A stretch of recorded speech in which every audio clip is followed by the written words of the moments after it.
Russian man like inside the dark, call me Bill Snatcher. Just the brother for the rapture. I hang glide, holding on strong, hard to capture. Extravagant, resurrect the track and it's militant. And I react like a convict and start killing. It's manifesting. The God's work like appliances, dealing in my sleep like a lie. What's going on, guys? It's your boy Naruto Explained here, bringing you guys another discussion for Boruto Naruto Next Generations, the manga. And today we're going to be looking at more of the fallout from the last Boruto manga chapter, and we're going to be focusing on the major setup that we had for the character Code in Boruto Chapter 67.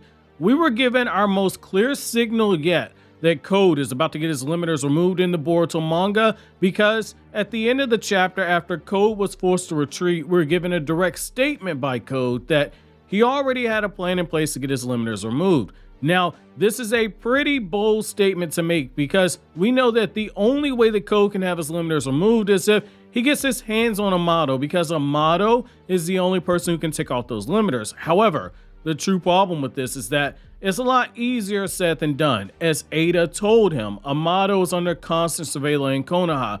Oftentimes, he's kept in a secure location deep within the village, so it makes getting to Amado pretty difficult. Sure, Code could just walk right up to the front gates and slaughter everybody who walks up on him. If the Jonin try to gang up on him, it's going to be a repeat of what happened when Isshiki pulled up, where everybody except for Konohamaru was knocked unconscious. However, the true problem runs into having to fight the Hokage and potentially the other members of Team 7 from both generations, which even for somebody like Code, that level of combined teamwork might prove to be difficult. And while it's very possible that he could win just off of the sheer strength difference, that's more than enough time to move Amado to a secure location, which makes this option more of a hassle than it's actually worth. Now, I think we're all in agreement that Shikamaru likely has been marked by Code, and this will prove to be how Code gets into Konoha and get his limiters removed. I don't think any of us doubt that possibility. However, the issue that we run into is that once Code has his limiters removed, he's pretty much unstoppable from a narrative perspective. As Code currently is, he thinks he's strong enough to take on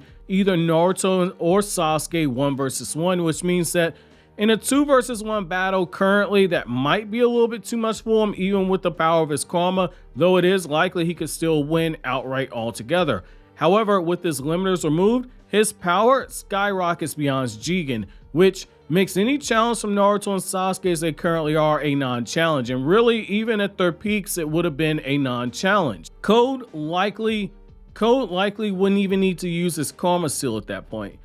That being said, from a narrative perspective, this leads us to a bit of a problem. Naruto and Sasuke aren't going to be able to out-strategize their way to a victory due to the power gap. Boruto is 100% Otsutsuki, but while he's not somebody that has a great mastery of karma, he's shown significant improvement, but there's still a ways to go for Boruto in that regard, just based off of the fact that we haven't seen him utilize Momoshiki's jutsu or fighting style yet. Kawaki is currently a walking tank, and he's quickly getting used to the dojutsu powers of Isshiki, but Code without limiters could very well be stronger than the Kawaki we just saw in the last manga chapter. Add in his karma seal and his claw marks, and it becomes a very decent fight, even if Kawaki is able to shrink the claw marks using Sukuna Hikona. This feels like an inevitable confrontation once Code has his limiters removed, one where it's going to be a pretty tough scenario to overcome.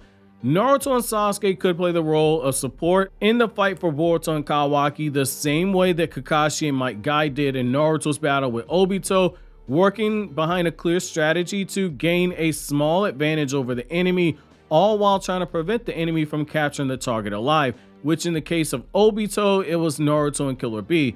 In the case of Code, it's capturing Boruto to feed him to the Ten Tails and capturing Kawaki to bring him to Ada. I'm not saying it's impossible. Given Code's character flaw to play around while in battle, it's likely that they can come up with a strategy. Even if Sasuke is watching any battle with his Sharingan active and he's able to put that big brain together to come up with an attack plan. However, the true problem in all this is that if Code by happenstance gets pressured too far, he can just snatch Damon up from nap time while he's drinking his juice, he's eating his animal crackers, he's watching Little Baby Bum, whatever it is that Damon likes to do, and he can use Damon to reflect any major damage might land on him, or for overkill, use Damon to help him destroy those who are on the front line while he takes care of Boruto and Kawaki. And Damon is a matchup nightmare for somebody like Sasuke, who won't hesitate to eliminate threats towards Konoha, and that killing intent will be reflected back onto him. Then when you add in the fact that Sasuke doesn't have the rinnegan, so right now we shouldn't have any of those Sasuke out of chakra memes, which means that Sasuke is going to be a lot more deadly in this battle that you're going to see.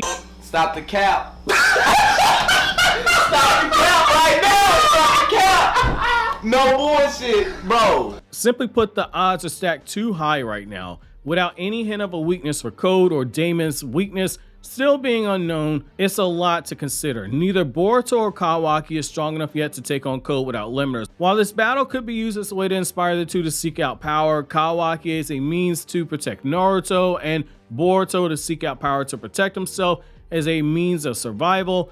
That doesn't accomplish anything other than what we already would have gotten based off of this first battle with Code. Yet there's clear signs that Code is getting his limiters removed, and once they're removed, he's gonna want his revenge. He toyed around with Boruto instead of taking him out outright altogether from the start of the battle, which led to a situation where he worried he might end up getting killed, just like Boro was when Momoshiki took over Boruto's body. Kawaki ended up awakening new powers, and Code was once again almost killed.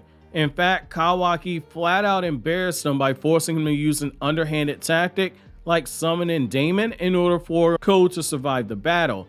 When you add in the fact that Code has a personal grudge / vendetta against Naruto and Sasuke for the defeat of Isshiki Sasuke, and you have all the tools needed for Code to go on a rampage to destroy everyone once he gets his limiters removed, this is a huge problem that has to be addressed. The narrative setup is there for Code to reach this moment. However, pending some type of a plot twist, there doesn't seem to be any real reason to have Code wait to carry out his plans once this is all done. Maybe Ada tells Code not to kill Naruto because of Kawaki's love for Naruto. It's possible, but at the same time, at some point, Code is going to want to have Naruto killed, especially once he becomes stronger than Kawaki after having his limiters removed. Maybe Sasuke gets used as bait to lure out Boruto. It's possible. That at least satisfies Code's need to get revenge, but that goes back to the issue at hand. Code doesn't need to do any of that. Code is strong enough that there is nothing that can stop him from his goal, unless he's only slightly stronger than Jigen, at which point it would depend on how much of Isshiki's power you think Kawaki's able to use. And could that be enough of a deterrent for Code to attack? That's the only silver lining that I see here. We're in a very interesting space right now in the manga. One where Code in theory shouldn't have to have any issues accomplishing his goals for revenge or feeding Boruto to the Ten Tails. The only question is, what plot twist does Kishimoto have in store? And where can you take things from here to continue raising the stakes without feeling like a bit of a stretch from a storytelling perspective? However, I want to know from you guys, if Code gets his limiters removed, how close to Isshiki's power do you think Code's going to become? Is he only going to be slightly stronger than Jigen, but drastically weaker than Isshiki?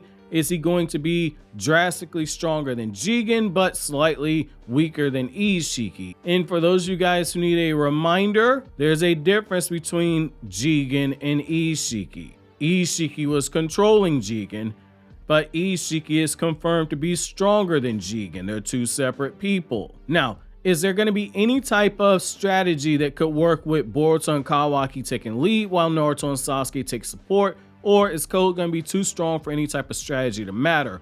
Let me know down in the comment section below. But as always, guys, if you like anything I had to say, don't forget to comment, rate, subscribe, and share. Thank you so much for watching until the end. Have an awesome day, guys.